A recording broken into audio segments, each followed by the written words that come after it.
Hello everyone, welcome to the video lecture series of Engineering Mathematics First. The subject code is BAS103 and here we are in lecture number 9 of unit number 5. So in this portion that is called vector integration, हम लोगों ने basic concept deal किया है कि line integral कैसे calculate करते हैं, surface या फिर वॉल्यूम इंटीग्रल किस तरह से कैलकुलेट किया जाता है और इसी पे बेस्ड हम लोगों ने प्रॉब्लम्स भी देखे हैं. नाउ फ्रॉम दिस लेक्चर हम लोग बात करने वाले हैं the important theorem of this unit that is called Gauss divergence theorem. तो क्या है Gauss divergence theorem, what is the statement और किस तरह से इसे अप्लाई करना है. हमें यहाँ प्रूफ में नहीं जाना है, हमें केवल क्वेश्चंस में अप्लाई करना है कि क्वेश्चंस में किस तरह से थ्योरम को अप्लाई करेंगे, वेरीफाई करेंगे for the given particular vector. कैसे जानने के लिए अपना लेक्चर स्टार्ट करते हैं on Gauss divergence theorem. So Gauss divergence theorem, अब यहाँ पे बेसिकली दो थ्योरम्स है, one is called Gauss divergence and one is called Stokes theorem. So generally अभी तक आपने कितने इंटीग्रल पढ़े हैं? हमने पढ़ा लाइन इंटीग्रल, सरफेस इंटीग्रल और वॉल्यूम इंटीग्रल. सो अगर ये थ्योरम्स की मैं बात करूं तो ये दोनों थ्योरम्स, या ये वो गॉस है या स्टोक्स है, ये थ्योरम्स इन तीन इंटीग्रेशन में रिलेशन एस्टैब्लिश करती हैं. तो जो थ्योरम लाइन और सरफेस को रिलेट करती है उसे हम बोलते हैं स्टोक्स थ्योरम, और जो थ्योरम सरफेस और वॉल्यूम को रिलेट करती है उसे हम बोलते हैं गॉस डाइवर्जेंस थ्योरम. राइट, सो एक थ्योरम आपकी लाइन और सरफेस को रिलेट करेगी जो मैं नेक्स्ट लेक्चर में डिस्कस करूंगा, but here we are starting Gauss divergence. So Gauss divergence theorem क्या कर रही है? इन शॉर्ट सिंपल सा स्टेटमेंट आप याद रख सकते हो, this theorem relates the surface and the volume integral. अब अगर एक्चुअल स्टेटमेंट पे आऊं तो एक्चुअल स्टेटमेंट मैथमेटिकल जो आपको याद रखना है क्या, कि अगर किसी वेक्टर का डाइवर्जेंस करा जाए, right, that's why it is called Gauss divergence. So vector के डाइवर्जेंस का वॉल्यूम इंटीग्रल, राइट, वेक्टर के डाइवर्जेंस का वॉल्यूम इंटीग्रल उस वेक्टर के सरफेस इंटीग्रल के बराबर होता है, that is called the Gauss divergence theorem statement. The volume integral of divergence of any vector F vector is equal to the surface integral of normal component of vector F vector taken over the close surface S. Right, तो simple सा याद रखता हूं मैं कि Gauss divergence मतलब एक तरफ आपका डाइवर्जेंस लगेगा, वॉल्यूम इंटीग्रल होगा, वो उसके सरफेस इंटीग्रल के बराबर आने वाला है. सो स्टेटमेंट कब याद आएगा, कब काम करेगा? जब आपको 2 मार्क्स में इन शॉर्ट क्वेश्चन पूछा जाए, write the Gauss divergence theorem statement, या what do you mean by Gauss divergence, state Gauss divergence statement. Right, और इसके अलावा जो आपका सेक्शन में क्वेश्चन बनेगा वो क्वेश्चन आपका इस टाइप का होगा कुछ, क्या, verify divergence theorem for this given vector. Right, here it is minus of y square j cap plus y z k cap taken over the cube bounded by the planes x is equal to 0, x is equal to 1, y is equal to 0, y is equal to 1 and z is equal to 0, z is equal to 1. That means सबसे पहले जो thing है वो क्या है? Verify the divergence theorem. और divergence theorem का statement क्या कहता है कि गिवन वेक्टर के डाइवर्जेंस का volume, given vector divergence volume is equal to इस वेक्टर के नॉर्मल कंपोनेंट के सरफेस इंटीग्रल के बराबर है. और क्योंकि मुझे थ्योरम वेरीफाई करनी है, वेरिफिकेशन का मतलब क्या होता है कि हमें लेफ्ट हैंड साइड भी कैलकुलेट करना पड़ेगा और राइट हैंड साइड भी कैलकुलेट करना पड़ेगा. दोनों की वैल्यू कैसे आनी चाहिए? दोनों की वैल्यू इक्वल आनी चाहिए. अब जैसे कि हम क्वेश्चंस में भी कर चुके हैं, मैं आपको पहले ही बता चुका कि कैलकुलेशन किसकी इजी होती है? कैलकुलेशन वॉल्यूम इंटीग्रल की इजी होती है.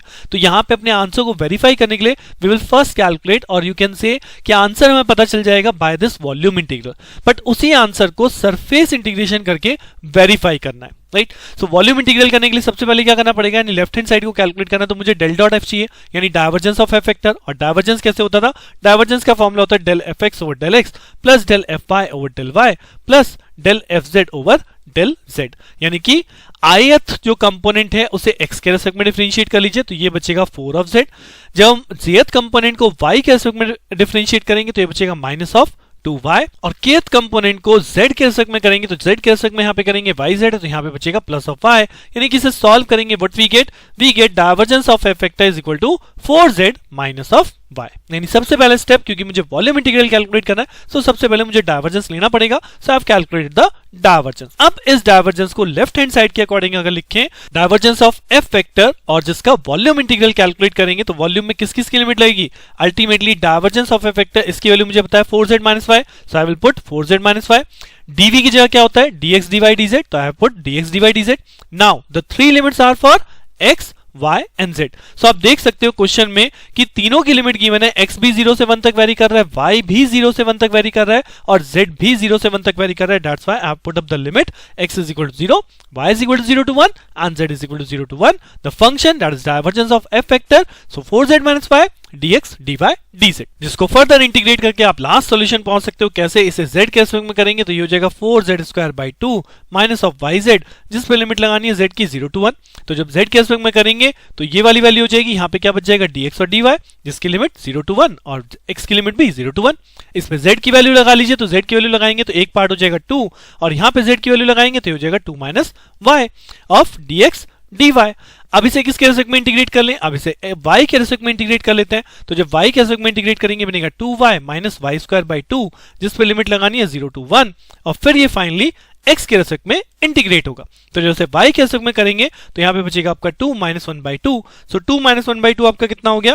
दैट इज 3/2, जिससे अल्टीमेटली आप करोगे 3/2 इंटीग्रेशन 0 to 1 dx। तो फाइनली रिजल्ट हो जाएगा 3/2 ऑफ x और x पे लिमिट लगाऊंगा 1 ही आएगी, तो फाइनल रिजल्ट इज 3/2। राइट, तो left hand side calculation we have done, जिसके लिए हमने सबसे पहले divergence of F vector calculate किया, देन सिंपली इसका वॉल्यूम इंटीग्रल कर दिया, तीनों लिमिट पता थी, हमने यहाँ पे आंसर भी कैलकुलेट कर लिया, दैट इज 3/2।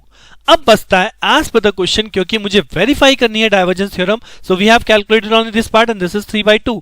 अब इसी को मुझे राइट हैंड साइड से प्रूव करना होगा, यानी राइट हैंड साइड में लिखा है surface integral of F vector dot N cap ds।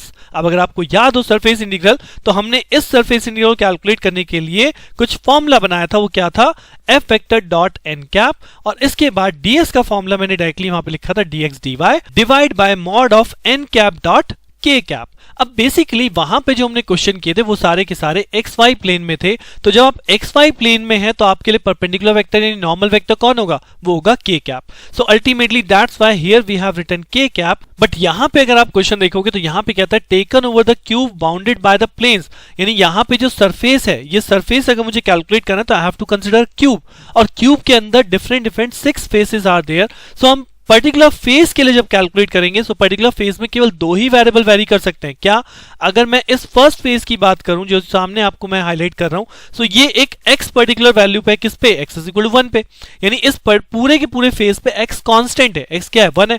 अगर मैं राइट हैंड साइड चलता हूं तो मेरा y वेरी कर रहा है, अगर मैं अपर की साइड चलता हूं तो मेरा z वेरी कर रहा है, यानी कि इस केस में जो ds है, इस ds की वैल्यू क्या बनेगी? इस ds की वैल्यू बनेगी dy एंड dz।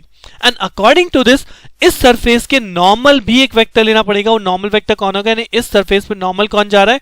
x जा रहा है। सो यानी x के अकॉर्डिंग नॉर्मल क्या होता है? i cap. So we will write कि that this n cap is nothing but i cap, and also because यहाँ पे dx dy नहीं है, यहाँ पे आप dy dz कर रहे हो, so यहाँ पे इसके अपॉन में जो आएगा वो आएगा n cap dot i cap क्यों लिया? बिकॉज जो फेस कंसिडर करेंगे उसी के रिस्पेक्टिव जो नॉर्मल वेक्टर होता है वही यहाँ पे आता है, राइट। सो मैंने कॉन्सेप्ट आपको यहाँ पे इसलिए अपडेट किया है बिकॉज जो हमने लास्ट लेक्चर में सीखा था वहां पे मैंने केवल आपको xy प्लेन में कैलकुलेशन दिखाया था, वहां पे ds की वैल्यू डायरेक्टली हमने ये लेट की थी। बट इन दिस क्वेश्चन, क्योंकि क्यूब के डिफरेंट फेजेस हैं, जहां पे आपका कहीं पे x और y वेरी करेगा, कहीं पे y और z वेरी करेगा, तो कहीं पे x और z वेरी करेगा। So according to that face हम इस नॉर्मल वेक्टर को कंसीडर करेंगे और साथ ही साथ नीचे डिनोमिनेटर में जो नॉर्मल वेक्टर होगा उसी के कॉरस्पॉन्डिंग आपका ये वैल्यू भी चेंज हो जाती है। तो अल्टीमेटली ये जो मॉड वैल्यू आप देख रहे हो that is n cap dot i cap, तो अगर n कैप i कैप ही हो जाएगा, सो i cap dot i cap क्या हो जाएगा? उसका मॉड कर रहा हूं, सो दैट वैल्यू इज 1। कहीं पे i कैप कर रहा हूं कि माइनस i कैप होगा, तो i cap into i cap that is again minus 1, but mod करूंगा सो 1। सो इसलिए इस सॉल्यूशन के अंदर यहां पे इस फैक्टोरियल को कंसीडर नहीं किया जाता। कंसीडर किसे करना है? कंसीडर करना है F vector dot N cap, dx dy है या dy dz है या dz dx है, क्या चीज आएगी, कौन सी दो सरफेस आएंगी, उस पर कंसंट्रेट करना है, राइट। सो चलिए वन बाय वन फेज आपको दिखाता हूं किस तरह से सरफेस इंटीग्रल कैलकुलेट किया जाता है। तो here I have let the first phase कि हम सबसे पहले ये फेज काउंट अप करते हैं, क्या? A, B, E and F, right, A, B, E and F। अब ये क्यूब है, क्यूब भी आप देख सकते हो, इसकी लिमिट हमें दी गई थी x1, y1 और z1। सो यहाँ पे आप देखो x एक्सिस है, y एक्सिस है, z एक्सिस है। सो यहाँ पे पॉइंट कोऑर्डिनेट क्या माना है? 1 0 0। यहाँ के पॉइंट कोऑर्डिनेट क्या हो जाएंगे? That is 0 1 1 0 1 0। All point coordinates are defined, right. अब अगर आप फर्स्ट फेज को देखोगे A, B, E, F, right, so इस फेज में कौन से दो वेरिएबल वेरी कर रहे हैं? ये फेज एक x इज इक्वल टू 1 पे रखा है, यानी इस फेज के लिए x is equal to 1 constant हो गया। अगर x इज इक्वल टू 1 है तो dx की वैल्यू क्या हो जाएगी? dx की वैल्यू 0 हो जाएगी। And then what is the normal unit vector over there? इस सरफेस के लिए जो अपर नॉर्मल वेक्टर होगा वो क्या होगा, वो होगा आई कैप। तो यहाँ पे एन कैप की वैल्यू क्या है, i cap, and what is ds become d by d z, because यहाँ पे फंक्शन वाई और जेड के रेस्पेक्ट में वेरी करेगा, right? So according to this, what is our formula says? Formula says f vector dot n cap. So what is our f vector? f vector है हमारे पास ये, अगर मैं इसे n cap से डॉट प्रोडक्ट कर दूंगा जो कि मेरा i cap है, so i cap वाले से डॉट प्रोडक्ट होगा, ये टर्म बनेगी 4xz, जिसे फर्दर हमें इंटीग्रेट करना है किसके रेस्पेक्ट में, y के रेस्पेक्ट में और z के रेस्पेक्ट में। और यहाँ पे y की लिमिट भी क्या है 0 to 1 और z की लिमिट भी क्या है 0 to 1, तो यहाँ पे इंटीग्रेशन हो जाएगा dy एंड dz। अब इसे आप इंटीग्रेट कर लेंगे dy dz के रेस्पेक्ट में, तो जब y के रेस्पेक्ट में करूंगा तो ये बनेगा 4xyz और जिसकी लिमिट है 0 to 1। फिर इसे आप z के रेस्पेक्ट में इंटीग्रेट कर सकते हैं जहां पे लिमिट फिर से 0 to 1 है, तो जब इसे y की लिमिट यहां पे पुट करेंगे ये फिर से 4xz बन जाएगा, जिसे जब z के रेस्पेक्ट में करेंगे तो ये हो जाएगा 4xz²/2, limit goes from 0 to 1, so ultimately ये हो जाएगा आपका ट्वाइस ऑफ x। और ultimately for this face what is the value of x? x is equal to 1, so ये आंसर अल्टीमेटली है आपका 2। चाहे आप x को यहीं पे 1 रख लीजिए या बाद में 1 रखिए, या मैंने यहाँ पे y के रेस्पेक्ट में इंटीग्रेट कर दिया, आप z के रेस्पेक्ट में इंटीग्रेट कर लीजिए, कोई चेंज नहीं आएगा, because limits are constant, limit variable dependent नहीं है। और ये कॉन्सेप्ट हम पहले ही सीख चुके हैं कि जब वेरिएबल डिपेंडेंसी होती है लिमिट के अंदर तभी हमें ऑर्डर वाइज इंटीग्रेट करना है, अदरवाइज हम किसी को भी पहले इंटीग्रेट कर सकते हैं, right? So first face done. Similarly take up the second face. अब सेकंड फेज देखिए मैंने कौन सा कंसीडर किया, जैसे हमने ये x वेरिएबल कंसीडर किया कि यहाँ पे x कांस्टेंट है। सिमिलरली इसका नेक्स्ट फेज कौन होगा, जस्ट इसके back side portion, this one portion जहां पे x क्या हो गया, x इस पॉइंट पे 0 हो गया, राइट? और इस पॉइंट पे भी क्या वेरी कर रहा है, y और z ही वेरी कर रहा है, बट क्या क्या चेंज आएंगे, x 0 हो गया जिसकी वजह से dx 0 हो गया। Similarly what is the perpendicular vector over here, normal vector कौन होगा? अब इसके लिए नॉर्मल वेक्टर जो काउंट करोगे, बिकॉज ये जो बैक सरफेस है इसके लिए आप नॉर्मल वेक्टर काउंट करेंगे minus of i cap, right? And what is the ds become, ds is nothing but dy dz, right? So बस यही चीज यहां पे ध्यान रखनी है, जो फ्रंट फेस है, फ्रंट फेस के लिए जो नॉर्मल वेक्टर काउंट होगा दिस इज पॉजिटिव वेक्टर, और जो बैक फेस है उसके लिए जो काउंट होगा वो आपका होगा नेगेटिव आई कैप, राइट? अब सिंपली वही सेम चीज कि एफ वेक्टर हमारे पास है, अब इस एफ वेक्टर का डॉट प्रोडक्ट किसके साथ करना है, एन कैप के साथ। अब की बार एन कैप क्या है, माइनस आई कैप, सो अल्टीमेटली जैसे मैं एन कैप की जगह माइनस आई कैप पुट करूंगा तो आई कैप ही मल्टीप्लाई होगा। अब की बार क्या बचेगा, minus 4xz dy and dz, जिसको फिर से लिमिट हम इंटीग्रेशन लगाएंगे क्या, 0 to 1, 0 to 1, but this time what is the value of x? x की वैल्यू 0 है, तो जैसे ही आप यहाँ पे x को 0 पुट करेंगे the complete integration result become 0। सो इसमें आपको कोई इंटीग्रेशन नहीं करना, जैसे ही आपने x की वैल्यू पुट करी we get 0 over here. But वहीं पे इसका पहले वाला जो फेज था उसमें क्या था, उसके अंदर x की वैल्यू 1 थी, जिस वजह से पूरा इंटीग्रेशन आया and we get the value, right? तो आई होप आपको कॉन्सेप्ट ग्रैब हो रहा होगा कि 1 बाय 1 फेजेस मुझे कंसीडर करना है। सो मैं x के लिए दोनों केस कंसीडर कर चुका हूं जब x 1 पे है और x 0 पे है। Now similarly we will consider the third phase जहां पे मैंने कंसीडर किया y is equal to 1। So y is equal to 1 कौन सा फेज होगा, this is the phase B C D and E।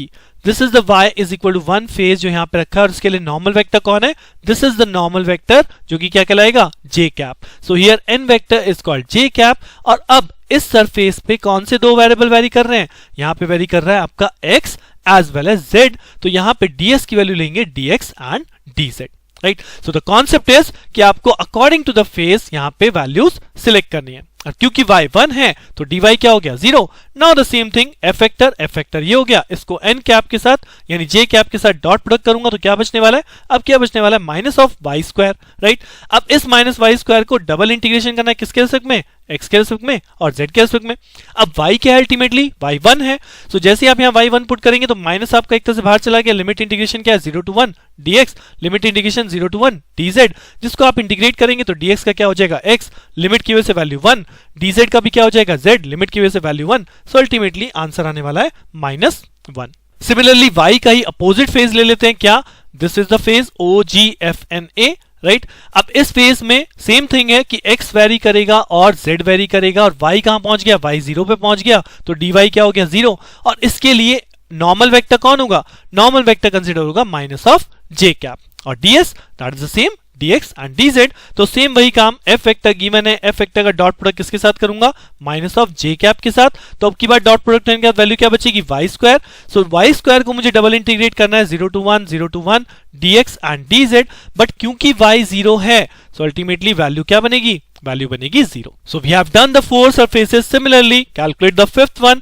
So fifth surface यानी अब z के लिए बात करेंगे तो z की सरफेस कौन सी होगी, टॉप वाली और बॉटम वाली. अब मैंने यहाँ पे पहले बॉटम पार्ट को कंसीडर किया है यानी z इज इक्वल टू 0 के लिए. तो यहाँ पे z इज इक्वल टू 0 हो गया, dz की वैल्यू 0 हो गई. और बॉटम पार्ट के लिए नॉर्मल वेक्टर कौन होगा, नॉर्मल वेक्टर कहलाएगा minus of k cap, right. तो n vector is equal to minus k cap और ds क्या हो जाएगा, यहाँ पे दो वेरिएबल वेरी करेंगे, that is x and y. So here ds is equal to dx dy. Then the same thing, what is f vector, f vector is this. इसका dot product करेंगे हम n कैप के साथ यानी minus of k cap, minus k cap से multiply करेंगे, बचेगा minus of yz, जिसे इंटीग्रेट करना है किसके रेस्पेक्ट में, dx और dy के रेस्पेक्ट में, 0 to 1 0 to 1. बट यहां पे z क्या है, z तो 0 है. तो जैसे ही z 0 पुट किया the complete integration result become 0. And last one, जैसे हमने बॉटम कंसीडर किया ऐसे ही हम कंसीडर करेंगे टॉप फेस, जहां पे z की वैल्यू क्या है, जहां पे z की वैल्यू 1 है, dz 0 हो जाएगा, normal vector n cap that is k cap और ds की value that is dx dy. Same thing f vector given है, इसका डॉट प्रोडक्ट अब की बार करेंगे k कैप के साथ, तो बचने वाला है yz, जिसको हमें इंटीग्रेट करना है with respect to x and with respect to y.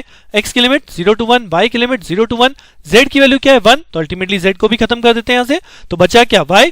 तो इसको दो पार्ट में ब्रेक कर सकते हैं क्योंकि लिमिट कांस्टेंट है, 0 to 1 dx अलग हो जाएगा और 0 to 1 y dy अलग हो जाएगा. सो dx का इंटीग्रेशन हो गया x, limit goes to 0 to 1, y का इंटीग्रेशन हो गया y square by 2, limit goes to 0 to 1, जिसको सॉल्व करेंगे we will get 1 by 2, right. तो we have done all the 6 faces. और अगर आप 6 फेजेस को देखोगे so what is our each face value. So each face value पहले हमें 2 मिला, देन हमें मिला 0, देन हमको मिला था -1, देन मिला 0, देन मिला 0 और देन मिला आपको 1 by 2. So what is the complete surface integration, the complete surface integration is sum of all, that is 2 + 0 + -1 + 0 + 0 + half, that is 3 by 2. और यही रिजल्ट आपको वॉल्यूम से ही मिला था. So hence we can write that left hand side is equal to right hand side is equal to 3 by 2. So this is the way how you will apply the Gauss divergence theorem for a given vector, or how you will verify the Gauss divergence theorem for this particular vector. With this your Gauss divergence theorem concept is over. कैसे problem solve करना है अब आप लोग समझ चुके हैं. Next lecture में मैं स्टोक्स थ्योरम के ऊपर आपसे बात करूंगा कि स्टोक्स थ्योरम में किस टाइप के क्वेश्चन और किस टाइप से उसे अप्लाई किया जाता है. तो मिलते हैं नेक्स्ट लेक्चर में. Thank you.